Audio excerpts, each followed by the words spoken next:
Está começando mais um programa da série Mãos à Obra. Esta série é composta de 30 programas. Hoje você vai assistir ao programa número 20. Mãos à Obra, o programa da construção.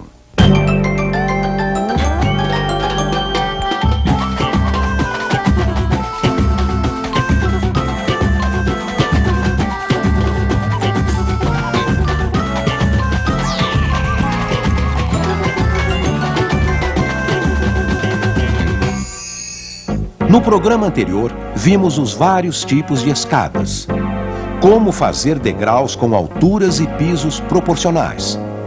Quais são os materiais mais usados na construção de escadas. Como fazer uma escada pré-moldada na própria obra. Mãos à Obra, programa número 20. Esquadrias, portas.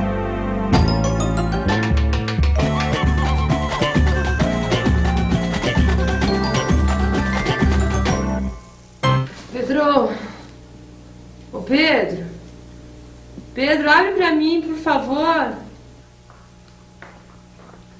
Quem é? Como quem é, Pedro? Olha eu aqui. Abre aqui essa porta. Não posso, minha mulher não tá em casa, é sujeira. Ô Pedro, abre essa porta, que a hora que eu entrar você vai ver só, hein? Que coisa, eu tô morta de cansaço. Veio de pacote com esse sol a pino e ainda esqueci a chave na casa da minha mãe. Ô, meu amor, não reclama do sol, vai. Sol é luz, é vida, é calor. Ai, Pedro, mas tudo que é demais prejudica, né? Tem que ser tudo na medida certa. É verdade, viu? As aberturas aqui em casa, por exemplo, a gente fez na medida certa, pra aproveitar a luz, a ventilação, o calor. Nessa história aí começou com aquele papo do seu Freitas de homem das cavernas. É verdade, foi muito engraçado. Toda casa, toda construção tem pelo menos uma abertura. Desde o homem das cavernas, não é? Ele tinha pelo menos de entrar e sair puxando a moça pelos cabelos, certo? Certo nada, seu Freitas. Que história é essa? Hoje em dia as coisas mudaram muito, viu? Ele ficou menos selvagem e mais criativo. Inventou uma variedade imensa de aberturas para as construções.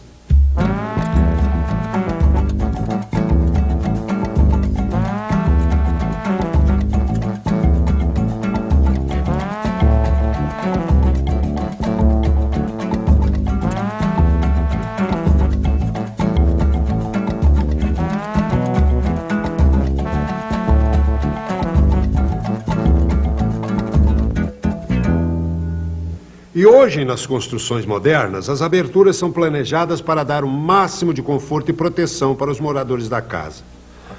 Principalmente para aproveitar o sol, né, seu Freitas? Sol é luz, é calor, poxa. O sol elimina germes, bactérias, né, meu amor? Sol é saúde, pô. Certo. Por isso, é super importante pensar na quantidade de horas que o sol entra em casa. Já pensou dormir num quarto frio e úmido todo dia? Imagina, e quando fica chovendo? Bolora tudo. Comida, roupa, móveis. Por essa razão é que é preciso observar o caminho do sol para fazer o projeto da casa. Aqui no Brasil, ele faz um caminho levemente inclinado para o norte. E quanto mais para o sul do país, maior a inclinação. Por isso, a melhor fachada que tem é voltada para o norte. É a mais ensolarada.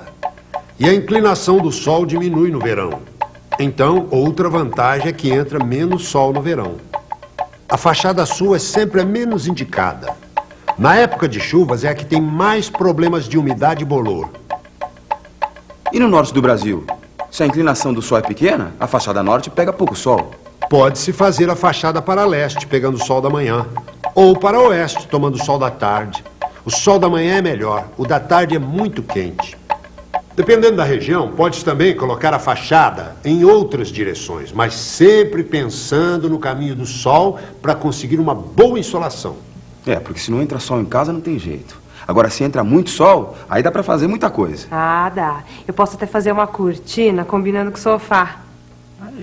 Mas olha, dona Leila, atenção. Depois que o sol atravessa o vidro, a cortina ou a persiana já não conseguem controlar bem a insolação, principalmente o calor. O melhor é barrar o sol antes que ele atinja a janela e a porta, com qualquer tipo de quebra-sol. O quebra-sol mais simples é o beiral, que protege janelas, portas e também as paredes contra o sol e a chuva. Sobre as aberturas, também pode-se fazer um quebra-sol de alvenaria concreto, colocando a porta ou a janela o mais fundo possível. Assim a parede ajuda a proteger ainda mais. Outra solução é colocar só uma cobertura de proteção. Se a casa já está pronta, uma solução para conter o excesso de sol é o toldo. Custa mais que a cortina, mas o resultado é muito melhor. Pode deixar, seu Freitas, que lá em casa nós vamos fazer tudo menos selvagem e mais criativo possível. Mesmo porque ninguém vai carregar você pra dentro de casa pelos cabelos, né, meu amor? Só carinho, pô. Acho bom. A nossa casa pega um bom sol o ano todo, né? E a temperatura tá sempre agradável. É super legal trabalhar na sala, que é bem iluminada. Aqui na cozinha também, ventila bastante. Aliás, a gente aprendeu muito com o projeto dessa casa, hein, Pedro? Opa! E principalmente a usar a natureza a nosso favor, né? Num país como o nosso, cheio de sol, de luz. E tem gente que coloca a janela pequena. Pô, parece que mora no Polo Norte. Nem ventila direito. E isso é muito importante para quem vai construir. Para ter um ambiente bem iluminado, o ideal seria ter uma abertura de 1/6 da área do ambiente. Se você tem um quarto de 3 metros por 4, você tem uma área total de 12 metros quadrados. Então você tem que colocar uma janela de 2 metros quadrados, que é equivalente a 1/6 da área total do quarto. O ideal é comprar a maior janela possível. Existem janelas com elementos fixos. E se esses elementos forem como uma veneziana, que não deixa passar a luz, a superfície de iluminação fica bem menor do que você imaginou. Não pense que você vai comprar uma janela pequenininha, baratinha para economizar não, viu? Porque depois você vai ver o que você vai gastar de energia elétrica pro resto da vida. E para melhorar ainda mais a iluminação, você pode pintar as paredes e o peitoril da janela com cores claras, porque aí reflete a luz do dia e a sua casa fica mais iluminada. De graça. Se você quiser regular a iluminação, é só colocar cortinas nas janelas. E no caso dos quartos, venezianas, que o ambiente fica confortável. Agora, outra coisa importante, meu amor. Na época do projeto, o seu Freitas deixou bem claro a importância das aberturas para a ventilação da casa. Tá lembrada, né? Claro, como se fosse hoje. A ventilação é muito importante para o conforto de vocês, para controlar a temperatura dentro de casa, principalmente na sala e nos quartos. Aqui no Brasil, geralmente é muito quente. Às vezes, é até conveniente criar uma ventilação cruzada, com 2 aberturas em paredes opostas, para formar mesmo uma corrente de ar e ventilar o ambiente. E tem que fazer esse controle também nos dormitórios, porque se a região for quente, precisa de muita ventilação. Ou então mais no verão e menos no inverno. Ou mais durante o dia e menos à noite. Quer dizer que é bobagem, então, economizar no número e no tamanho das aberturas da casa? É a pior economia que você pode fazer. Você precisa ter condições de aumentar e diminuir a ventilação natural de acordo com o que você precisar. De manhã é bom ventilar bem os quartos na hora que a gente está varrendo, arrumando, né? Depois é melhor fechar um pouco, que é para não sujar. E à noite é o suficiente para a gente poder dormir gostoso. Quanta coisa importante, hein? Mas sem isso não dá para pensar onde colocar as aberturas da casa. Nem que tamanho, nem que tipo usar. E mais uma, a visão delas, principalmente das janelas, é claro. A visão de dentro para fora e de fora para dentro. E como é que a gente controla isso, hein? Principalmente nos quartos e no banheiro. Tem muitas maneiras. Veneziana nos quartos, cortina na sala, o vidro fosco no banheiro. E se houver um recuo de 4, 5 metros da janela que dá para a rua, dá para construir um muro alto ou plantar uma cerca viva. Isso me lembra também o problema da segurança. Com as portas é mais fácil. Tem fechaduras, trancas. Mas com as janelas, às vezes as grades são muito feias, estragam a casa. Mas hoje já existem esquadrias em que o espaço do vidro é dividido em partes com largura de até 15 centímetros. Assim, é como se a grade já fizesse parte do caixilho da janela, o que dá mais segurança. Que bom, hein, seu Freitas? Quer dizer, então, que a minha casa pode ser segura e bonita ao mesmo tempo? Menos selvagem e mais criativa, hein? Toda casa tem que já ter janela, porta, onde entra um ar, assim, que a gente se sinta mais ou menos sossegado. Não dá porque, em primeiro lugar, a casa precisa de entrada de ar. entendeu? Não só a entrada como saída também. E a janela é o principal, a janela e a porta é o principal na casa. Bom, eu acho que a porta ela tem que ficar, dependendo do cômodo, ela tem que ficar no meio do cômodo, né? Ou dependendo se for uma sala, você tem que observar assim, o lugar. Se é numa sala, você tem que ter mais ou menos a medida em mente como você vai querer um sofá, entendeu? Onde você vai pôr a estante, porque senão você põe uma porta no meio da parede e você acaba com a sala, né? Você tem que fazer a porta que ela abrindo normalmente para o lado da parede. Porque se você abre uma porta do lado errado, a porta fica aberta e fica no meio da sala. Então você perde espaço na frente da porta e atrás da porta. Porque ela fica e ocupa um pouco de espaço. A importância da porta é o aproveitamento do espaço. Então ela tem que ser feita já nas medidas tradicionais, tanto a medida como das formas tradicionais, que são as formas que mais se aproveitam os espaços. Então não se pode ter portas em meio de parede, que aí você vai estar desperdiçando a parede, tanto para a direita como para a esquerda. E quando você faz ela no canto da parede, você já está ocupando um espaço que provavelmente não terá outra utilidade, a não ser guardar a folha da porta.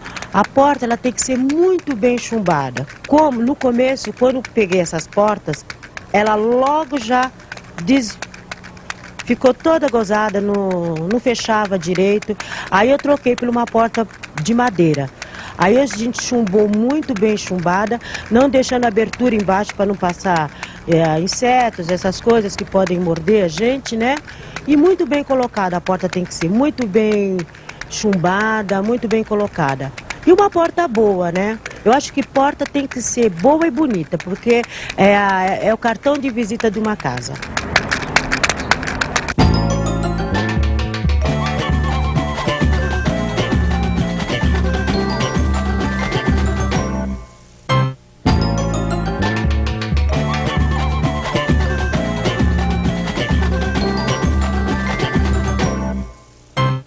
Tem que ser forte, segura e de um bom tamanho, que é pra gente não ter problema na hora de passar os móveis, né, Ah, meu mas amor? não é só isso, Pedro. A porta tem que ser bonita também. Principalmente a porta da frente. É por lá que as pessoas vão entrar, já pensou?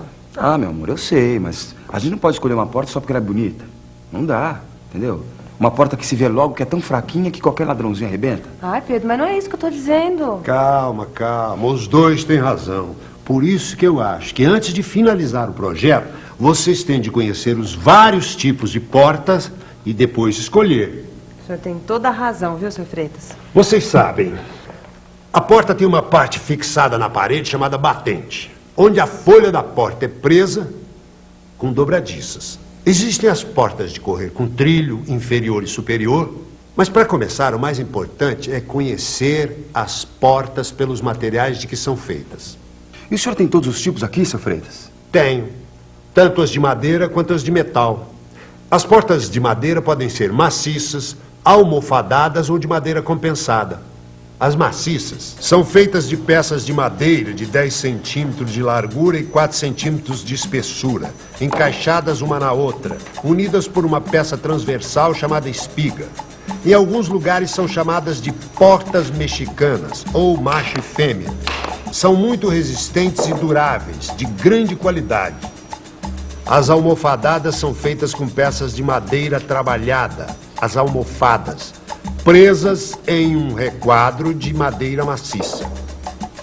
Ah, mas essas daí são mais caras, né, seu Freitas? Sem dúvida. O preço pode ser bem alto, dependendo da qualidade das almofadas e da madeira utilizada. São as portas de entrada preferidas da maioria das pessoas. As portas de madeira mais em conta são as compensadas. São portas feitas com um requadro de madeira maciça com 2 placas de madeira compensada.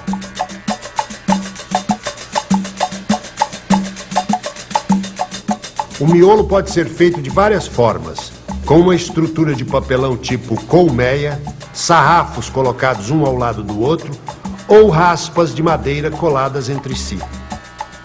Essas portas podem ser de grande qualidade, principalmente quando são fabricadas com compensado naval, que é feito com cola à prova d'água. Ah, porta de madeira, se não for de boa qualidade, estraga logo.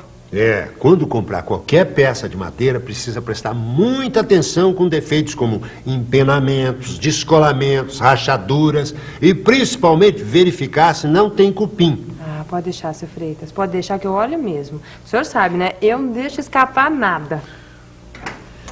Ah, a gente logo se interessou pelas portas de alumínio, não foi, meu amor? Sempre me disseram que elas são mais seguras e resistentes. Lembra quando a gente conseguiu uns endereços de umas fábricas que a gente foi visitar? Aí a gente viu que as portas metálicas são feitas com cantoneiras, onde se encaixam os vidros. Elas também podem ser feitas em 2 folhas de correr, para vidro e venezianas. E tem as de veneziana fixa, para ventilação permanente. Todos esses tipos podem ser de alumínio ou de ferro. E as de alumínio tem uma vantagem, meu amor. Elas não sofrem corrosão como as de aço. Entende? Você não precisa nem pintar. E além de alumínio natural, elas podem ser feitas em alumínio anodizado, fosco, brilhante, cor de bronze ou preto. E as portas também são vendidas em várias cores. E as portas são fornecidas em várias dimensões. Lembra que o seu Freitas deu um catálogo pra gente que tinha uma tabela? Nós podemos escolher a porta pela largura útil, quer dizer, o espaço livre que ela deixa para passar. E a tabela mostra para cada largura útil a largura da folha da porta, o vão e a altura que ela vai ocupar depois de colocada na parede. Senão, a gente podia ter colocado umas portas que não passava nem a mudança. Principalmente a porta da entrada. Gente, eu já vi porta por aí que não passa nem a geladeira. E a gente caprichou na porta principal, não foi, meu amor? É o cartão de visitas, né? Por onde entram os amigos, os convidados. Essa porta pode ser de madeira, ferro ou alumínio, mas tem que ter 92 centímetros. E tem que ter alguma coisa que dê pra gente ver quem é que está batendo. Senão como é que eu ia deixar você entrar, né? Você vai ver quem vai te bater daqui a pouquinho, viu? Aqui em casa a gente fez tudo certinho. A porta da cozinha também é larga, tem 92 centímetros. Agora, da cozinha pra sala pode ser um pouco menor. A nossa tem 82 centímetros. Já nos quartos é comum você usar portas maciças ou compensadas, de 82 centímetros ou de 72 centímetros. E nos banheiros, de 72 centímetros ou até de 62 centímetros. A verdade é que a gente aprendeu tudo sobre portas nesse projeto. E depois o seu Freitas explicou tudinho que a gente tinha que fazer durante a construção. As portas giram nos pinos das dobradiças fixadas nos batentes. Os batentes é que são fixados nas paredes durante a construção. Os batentes de madeira em geral têm 3,5 centímetros de espessura, com um rebaixo de um dos lados para a fixação da folha. Para dar acabamento na junta entre o batente e a alvenaria são usadas as guarnições.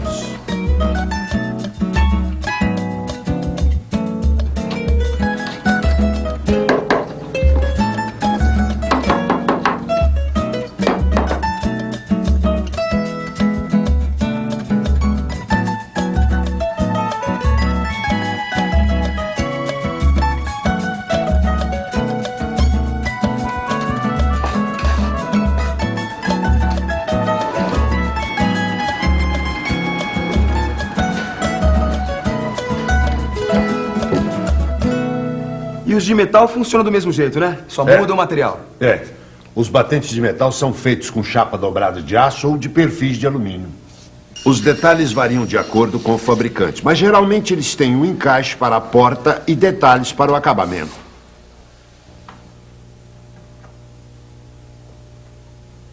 Ô, seu Freitas, e para colocar os batentes, como é que a gente faz a preparação lá na obra? Antigamente se colocava o batente no início com os pregões e ia subindo as paredes, de modo que os pregos funcionavam como elementos de fixação. Mas hoje em dia ninguém mais faz assim, né, seu Freitas? Não. Hoje o costume é deixar o vão na parede e fixar os batentes com buchas e parafusos. E tem gente que prefere colocar os batentes o mais tarde possível. Aí é preciso colocar contramarcos na alvenaria. Contramarcos? São peças de alumínio, madeira ou concreto fixadas na parede para garantir as medidas do vão. E o batente é colocado sobre o contramarco. Na casa de vocês não será usado o contramarco, porque o mais indicado hoje em dia é a colocação do batente direto na alvenaria. Ou deixar o vão bem acabado para fixar a esquadria com bucha e parafuso. Usando os blocos de 10, É só deixar um vão com 1,5 centímetro a mais do que o batente de cada lado. Nesse espaço, depois será aplicada a argamassa de revestimento.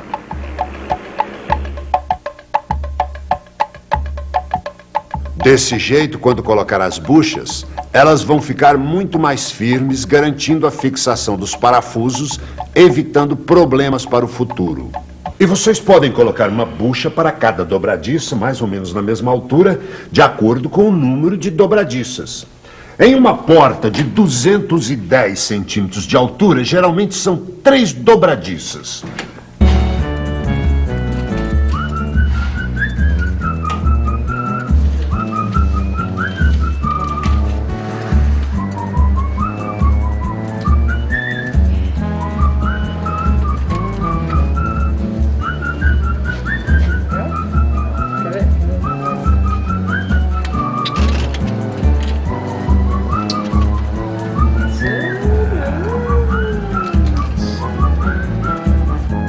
Pedrão, lembra que você falou que nunca mais ia sair de casa? Ah, meu amor, brincadeirinha, né? É, lógico. Então vai na padaria comprar pãozinho pra tomar café? Opa, é pra já. E ó, eu vou levar minha chave, porque assim você não precisa parar o que você tá fazendo pra abrir a porta pra mim, tá bom?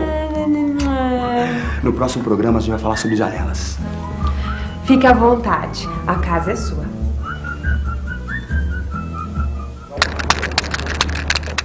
A janela é um dos objetos mais importantes, um dos objetos importantes dentro de uma casa.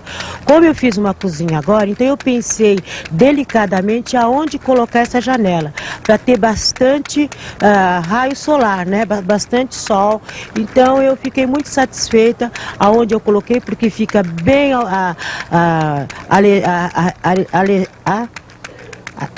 arejado a cozinha, bate bastante sol, então eu fiquei bastante satisfeita com a janela que eu coloquei, porque eu vi a posição exata da janela.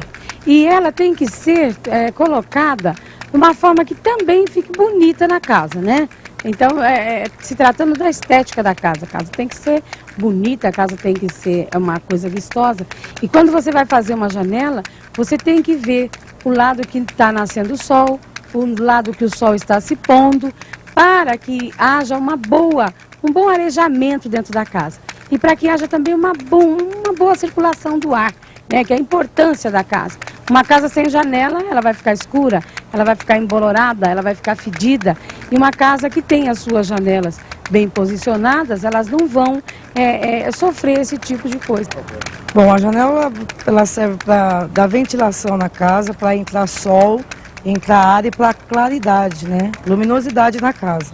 Porque uma casa que ela é muito escura, ela vai criar muita bactéria, muitos fungos, dá problema de respiração. Então, a casa, se ela fica fechada, normalmente agora as pessoas trabalham também. Então, quando ela está em casa, ela tem que deixar a casa aberta para ventilar, para que entre sol. Quando você vai fazer uma janela, você não pode fazer uma janela para lá da casa do vizinho, senão ele sobe uma parede e você perde toda a luminosidade. E serve para isso, para claridade, para entrar sol, para entrar ar e para circular, fazer a reciclagem do ar de dentro de uma casa, né? Para você ter uma ventilação e para você vir olhar para fora também o que está acontecendo lá de fora. Meu. Uma casa sem uma janela não é uma casa. É o que eu posso te falar. Nossa, a importância é enorme. Era tudo o que eu queria na minha vida, era ter minha casa. E hoje eu tenho. E se eu a tenho é porque eu mereci. Eu trabalhei, eu lutei, eu construí. E é gostoso você ajudar a construir a tua casa própria. Sair do aluguel. Isso é ótimo. No programa de hoje, vimos como são importantes as aberturas de uma casa. Como orientar a fachada para garantir a insolação, a iluminação e a ventilação da casa. Como escolher o melhor tipo de porta para cada ambiente. Como fazer a colocação de portas e batentes de madeira e metal. Qualquer construção ou reforma exige a participação de um profissional habilitado responsável pelo projeto e pela execução da obra. Procure a Prefeitura ou o CREA para obter mais informações a respeito.